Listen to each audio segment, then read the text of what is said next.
So welcome back to Be More Super. I'm your host, Brian, and what a star we've got for you this week. As everyone knows, I was invited by Warner Brothers UK to go to the red carpet event, but this lady is in the actual movie, Superman. It's Bonnie Discepolo. Bonnie, welcome to the show, my love. Hello, thank you so much for having me. Oh, do you know what? It's an absolute joy and a privilege because this film, you can't meet a bigger Superman fan than me. Not only are my daughters named Lois and Kara, but I've even got a cat called Clark. So, the biggest Superman fan, and my wife is so understanding to call our kids Lois and Clark. Lois and Kara. But yeah, it's great. I mean, congratulations on this film. You couldn't have picked a bigger film to be in currently. It is taking the world by storm. The records are unbelievable. So how is all the buzz going at the moment? Are you, still living that high life? It is amazing. It's hard to articulate. I mean, I think you've got the bona fides being a Superman fan, but just to be in something as special and iconic and sort of, I want to say like mythological as Superman, just by itself, was already incredibly amazing. But to then get to see this particular film at this moment that is resonating with people in terms of kindness, in terms of empathy, in terms of dog adoption. It feels bigger than all of us. I feel so hopeful. And I think that art is a platform to send messages out to the world. And as you just said there about adoption, 500% up for adoption inquiries, which I think is incredible. And why wouldn't you with Crypto? It's like the cutest dog in the world. I wish I had a dog, but unfortunately I've got too many cats. And then... adopted too. I'm a foster fail for my cat, so... Are you? Are you? Yeah. Yeah, I've got too many, unfortunately. My wife wants more.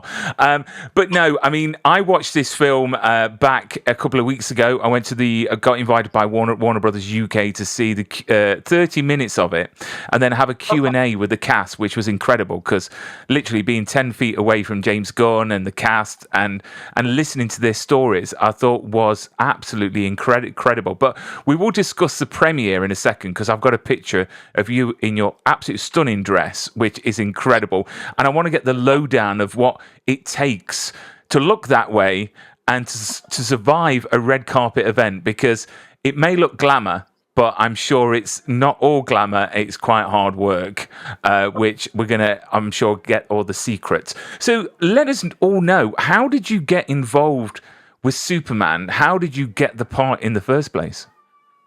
I mean, it's a sort of long story, so I'll try and distill it down. I am really good friends with Jennifer Holland Gunn, James's wife. We've known each other for years, and I'm a director in addition to being an actor. And so, I've directed Jen, and they've been so generous to invite me as a director to come to a couple of sets and watch James work. And then when he was making Superman, he invited several friends to come be Luthor Corps people. So not just me, but Natasha Halevi, his sister-in-law, and Stephen Blakehart and Adriana Leonard. We're all friends. And he said, I'm making this. It's going to be 2 weeks on set. I'd like to, in addition to, the people I'm casting, also cast friends. And so I think we were just so lucky that he invited us to come be Luthor Corps. And what a part. I mean, I've always had sort of, I always gravitate towards the villains because I just think they're so misunderstood. And without a good villain, it wouldn't be a good story. So and when how about Nicholas, the villain? Oh. Chef's He is. I mean, Gene Hackman was always my favourite because I'm a big Christopher Reeve fan. But Nicholas Hoult, I just think is absolutely stunning. and it's like an actor's class watching, because I always say it's not about the words necessarily, it's about what's behind the eyes. When you can act without saying any words, I think is fantastic, and he does so much of that in this film. So when you found out that you were actually going to be part of Luther Corp, was that a decision that you had a say in, or was it a case of, he said, would you like to? It was everything was very, very, very top secret from jump. Would you be available to come down? Yes. No other information. And then I saw one day that James had liked my acting reel on Instagram, and I was like, oh my gosh, James Gunn, for real? That's amazing. So I was like, that seems promising. And then no more information. We got down there, and I got to my costume fitting, and it said I was Lex Luthor's assistant. And I thought, oh wow, this is amazing. But again, no character names, no information. So it really was just this little bits of information coming out. And it wasn't until I got to set and we were in Luthor Corps and I saw what Nick was doing. And I said, oh, well, we're doing Superman. But now that I see what we're doing Richard III. Definitely. And that's what I like about it. It's not comparative to any other Superman. And I think that, we will talk about the fans very, very shortly. But here's a picture of you here on screen as your character. If you can give us a rundown of your character and what is she all about? Because I think she's got a slight obsession with Lex. I think that if Lex said jump out that window, she probably would. So, give us a rundown of your character in this awesome film. A great assessment. That's exactly what I was doing. In the previous podcast, the podcaster said one word that describes your character, and I said obsessed. So there's a great assessment. Essentially, Miss Jessop is the embodiment of what it is when somebody is enthralled to a cult of personality. Everything she does is to win his favor, win his affection, win his attention, be the best employee, be the best girl, be the best so that he will see her and give her approval. And so every step of the way, it's just about whatever Lex needs. How can I go above and beyond to help him achieve the goal? And you filmed, if I'm right in saying, in Atlanta, and the set that you were in was quite a cool looking set. Was that an actual place? Is that because when you're looking outside the windows, it felt like it wasn't green screen or anything like that. Was it actually outside, or was that green screen? I feel like I don't know what we're allowed to say. It's a great question, Brian. It was a stage. So we were on stages at Trilla Studios in Atlanta, and that was a built set.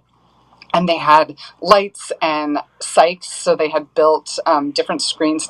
I don't know if it's called a green screen, but sights that had painted cityscapes on them, and then these beautiful lights that were coming in from all different direction. Wow! Wow! They've beautiful stage set.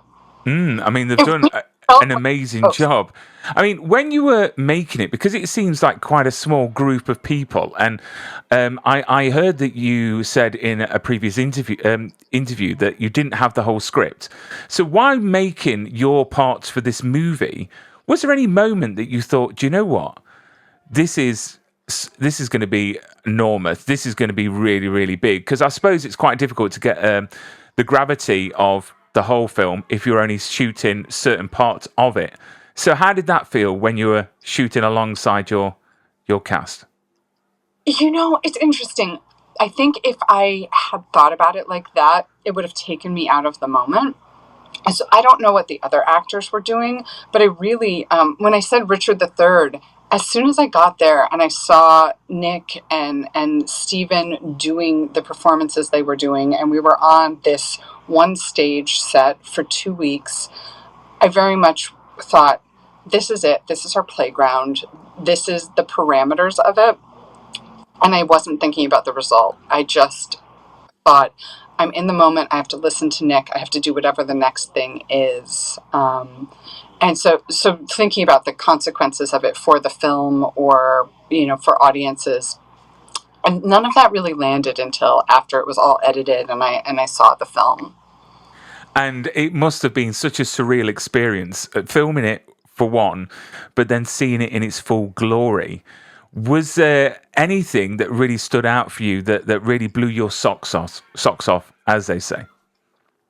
I mean, surreal is the perfect description. I think the thing that really astonished me was how absolutely emotional it is.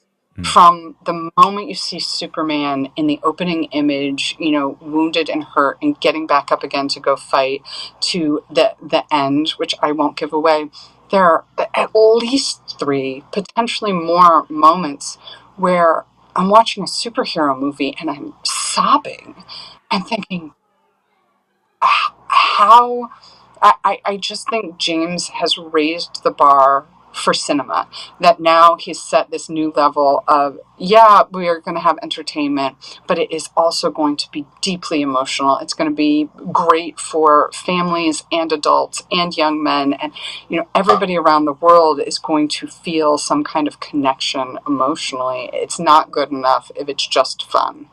Mm. I mean, I did cry a few times, well, twice. I did laugh, I did cheer. And the great thing is, being in Leicester Square in London, watching it for the media screening last week, there's one experience going to the cinema, but there's another when you're in a cinema full of other Superman fans. I think it's Yeah. just magical. Like literally, you can feel it, goosebumps, and you can just feel it in the air. You can cut the knife, the atmosphere with a knife. Talking about James Gunn. He's got a reputation of being a fun guy and someone that is very good at what he does. What was it like being directed by him? Because he just seems an all-round amazing guy. He's amazing. I think it's a combo. One, he's so prepared that every single moment of the script is completely storyboarded. He knows exactly what he's going to do. The day is it's like a general being ready for any eventuality. But that means he's created the space to play and have surprises happen. And as an actor, that means you have to be completely prepared for the day and also completely open to say, yes, whatever you want, General. And so it's like being in the Olympics, the greatest opportunity and the greatest fear, living side by side simultaneously, being like, okay, this is great. And also I'm more scared of anything that I've ever done in my life. I mean, this was a lot of pressure for James, because obviously this is the film that's going to kickstart the DC universe again. Did you feel that pressure on set, or did it feel like another sort of film shoot? No, I mean, I am sure that internally and behind the scenes, that may have been what was going on, but the set was warm, kind, efficient. Everyone who is a professional working at the top of their game, showing up with joy and collaboration. It was the best experience I've ever had of my life. It has set the bar. I'm like, I don't want to do anything but DC movies now. It's going to be difficult, isn't it? How can you like literally go up from here? And I think it's incredible. And do you see maybe your character in the future?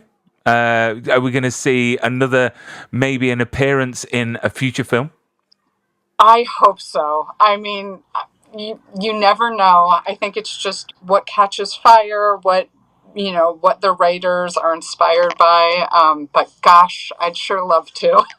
We need to, because the great thing about this film, obviously you've got David Corenswet and Rachel and Nicholas, but you've got great cast like yourself that literally really make it. Because when you're looking around where in like a scene, everyone is just amazing in it and stands out. And I think that's what makes James Gunn's films, because he's used to, a large cast, and he's used to getting the best out of them, which is clearly what we see on screen.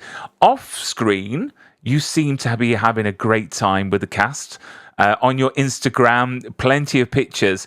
Is there any stories that you can share, any memories of being on set that you feel will always stay with you? I mean, I have these many memories, but the core memories that stick out are just like being on lunch break and, being with Natasha and Adriana sort of arm in arm walking around, just saying like, wow, we're in Superman. Or, Jonah and Christian, the twins, like we've become friends. Giovanni, who plays Cheryl Kimball. There's all these great moments where Terrence Rosemore, who plays Otis, here is actually a great one. After we wrapped, we all went out to dinner, and my dad and sister were there and got to visit set. And my dad and Terrence met. And now, over a year later, they send each other text messages and pictures probably 2 or 3 times a week. Like, they became best friends at this dinner. Oh. And it's this amazing thing of James brings together kind people, first and foremost, and like talent is secondary to kindness. Yes. You have to be talented, but if you're kind, you stay, and if you're talented but unkind, you don't get to be there. So we get this opportunity to be around people who are super talented and creative, but are also just warm-hearted, generous, beautiful people that you want to know and be friends with. So, I mean, everything about it is the best. Did you get a chance to borrow anything from set? That's a polite way of saying, did you steal anything? Brian, I regret to inform you that I did not. What? I feel very disappointed about it. I was like, I wish I had a Luther Core pencil. I wish I had a Luther Core mug, but I think I'm just going to have to go to the DC store and buy myself some swag. Oh, what? That would have been straight in my bag before I left. I would have came to work that day with a big duffel bag, a big one. Yeah. I mean, you'll never see this. It's not in the movie, but you'll notice that Miss Jessop often has like files and notebooks, and all of it said Luther Core on it. So I don't even think there's a close-up of it, but there's all these great notebooks and pads and stickies and Post-its, and they all say Luther Core. And every single one of mine, for 16 days of shooting, all I was writing was kill Superman, kill Superman. Oh dear. Oh dear. And talking about Superman, David Corenswet, that was one of the castings that everyone was talking about, because, everyone loves Henry Cavill, everyone loves Brandon Routh. What was your impressions of David Corenswet on set, bumping into him, seeing him in person? Is he a typical Superman offset? He is the most iconic Superman of all time. I see this man with his little dog Ira and his wife and baby being so gracious and so kind and so warm to everyone. And I'm just like, man, James did it. He found Superman. And I completely agree. Completely agree. And what I liked was when he was at the Q&A in London, he seems very sort of socially awkward, like very humble. I think that this whole experience, has been a lot for him. When you think about it, his face is on literally every billboard around the world. Is he like that in person? Is he quite a humble person? I mean, he has been nothing but sweet and gracious and kind. But yeah, I mean, what you see is the real.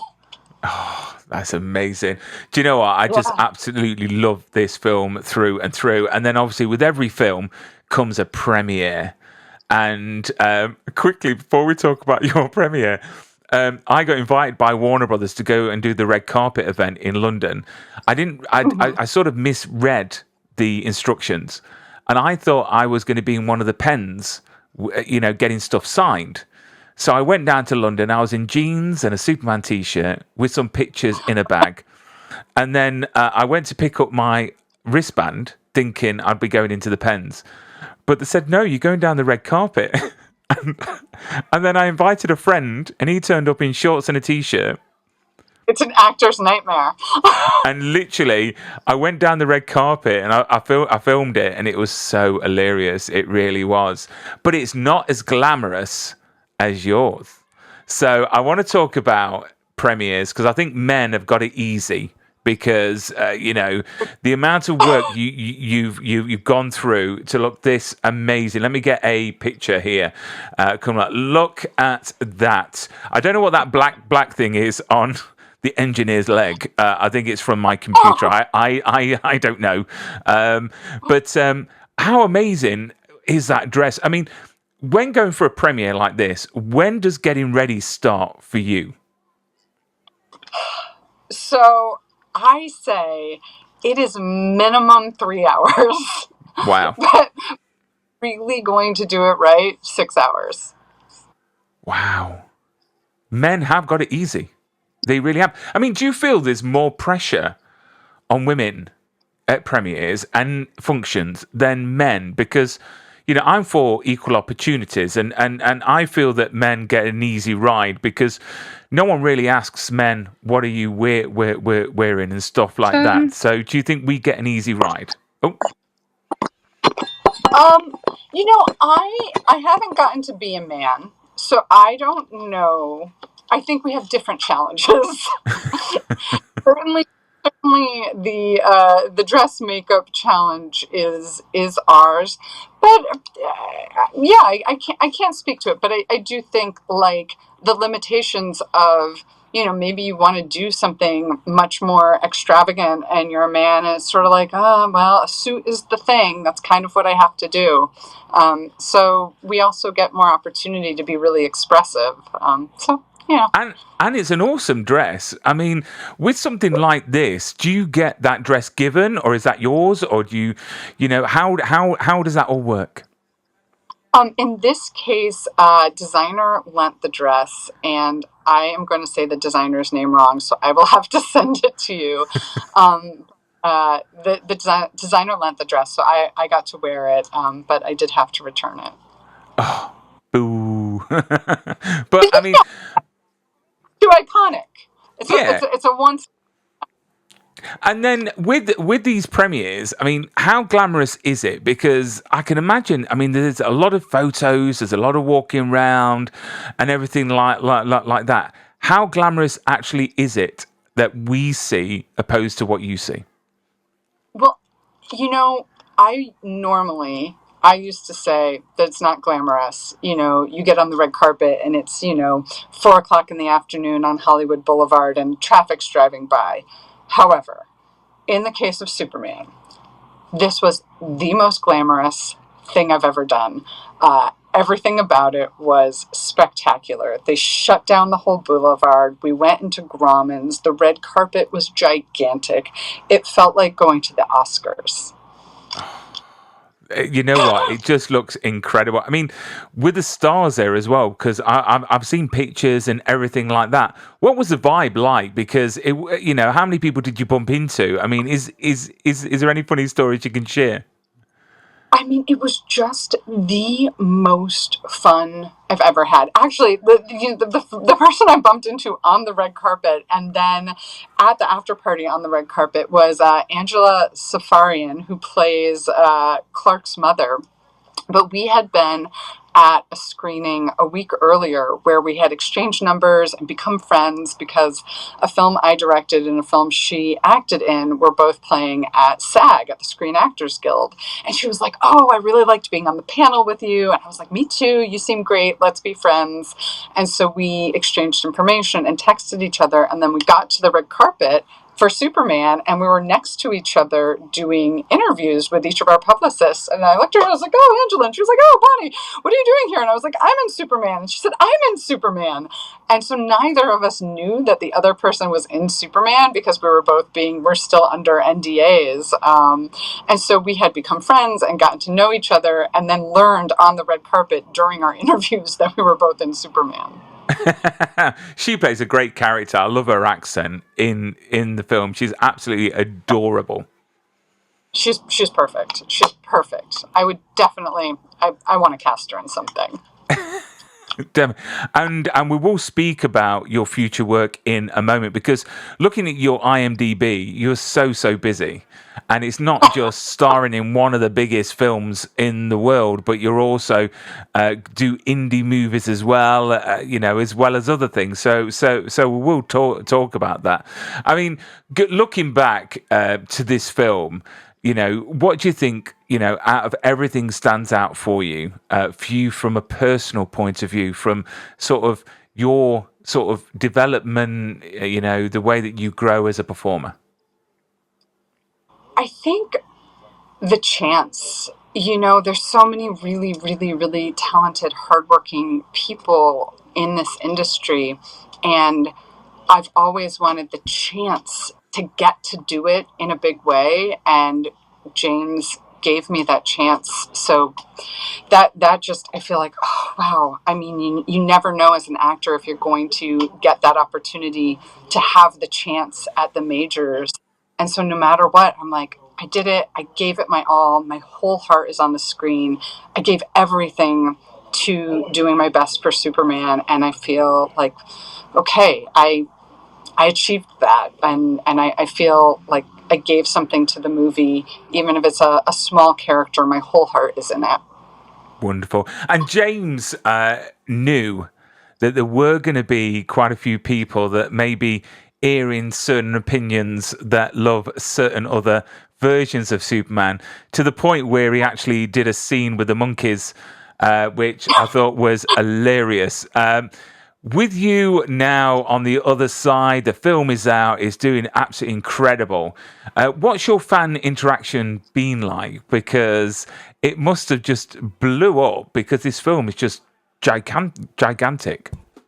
It's been really special and really beautiful. The people who have reached out are so kind and so warm, and I just feel like anything I can do to engage with them and say thank you, because I understand that we only get to tell stories if people are engaging and want to hear those stories. So it's this symbiotic relationship, and I'm grateful to the fans, because we only exist together. Good. I'm glad. I did a review on the night that I saw the movie, and it's had over 1 million views. And I know. And I've had quite a few messages from people that obviously, have got nothing else better to do than to be horrible. Yeah. So for me, I'm like, no, next. I just don't get any. Yeah, negativity's got no place, but at least they're firing it at me and not someone else. I can take it because I've got a thick skin. But the majority has been fantastic, which is really, really good to see. And I cannot wait to see the sequels and see this character grow, because I'm getting older, Bonnie, and I've seen quite a few Superman films. And this is the first one that I can take my daughters to go and see, in my opinion. And I'm also looking forward to Supergirl next year as well, because I want to take Kara to a film that she was named after, and let Lois see a film that she was named after, because my daughter is very much like Lois Lane in this movie. Very much, which makes me proud. So Lois is a great role model. Yeah, she is. And then let's talk about your future work, because you're very busy, Bonnie. You're very, very busy. I don't know how you get time to do these interviews. So, I've been hearing over the World Wide Web and the internet about Neo Dome, which I need to check out, because when I hear something about something so much, I'm thinking, what have I missed? Because the world is full of content and it's very flooded. And I think you miss some gems in there. And I think it's great to shed light on some of them. So what is Neodome? Can you explain what that is for me? Yeah, Neodome is a short film that I directed. It stars Anna Camp as a woman who is on the road to a utopian dome on the horizon. It's a kind of like Mad Max, futuristic sci-fi, and it's doing the festival circuit. So it's not out yet because it's going to Indie Shorts this coming week, and then it's going to Holly Shorts next week. We just played the Bentonville Film Festival, and we got the audience award at South by Southwest. So we're doing festivals, and that that's the journey for film, and hopefully we'll just keep building momentum, going to more festivals, showing it at more theaters. That's sort of the plan for that for now. Are you planning on bringing it over to the UK? I haven't brought it over to the UK, but I would love to. I've gotten really great feedback from UK producers. Are always like, "Oh, this is so amazing. When are you going to shoot a movie over here?" And I'm like, you tell me. I'm ready to direct a film in London. Because as Brits, we love our indie films. Because I'm a massive fan of indie films. Because you get so many that are just so full of heart, and you could see that it's written really well and everything like that. And what else are you working on? Because I don't want to mention everything on IMDb Pro in case it's all top secret. But is there anything else that you can share? I just finished a feature that I wrote. It's a historical vampire story that's set in New England, and so I want to shoot that next. Yeah, I'm very excited. It's based on a true story, and I've been researching it for years. It's based on a what is the name of the magazine? Smithsonian article that I read years ago. And Smithsonian Magazine.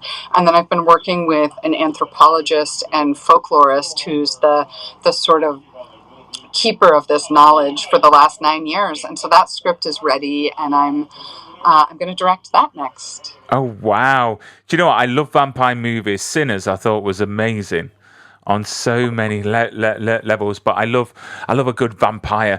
But Bonnie, thank you so much for coming on to the show. I know you're very, very busy.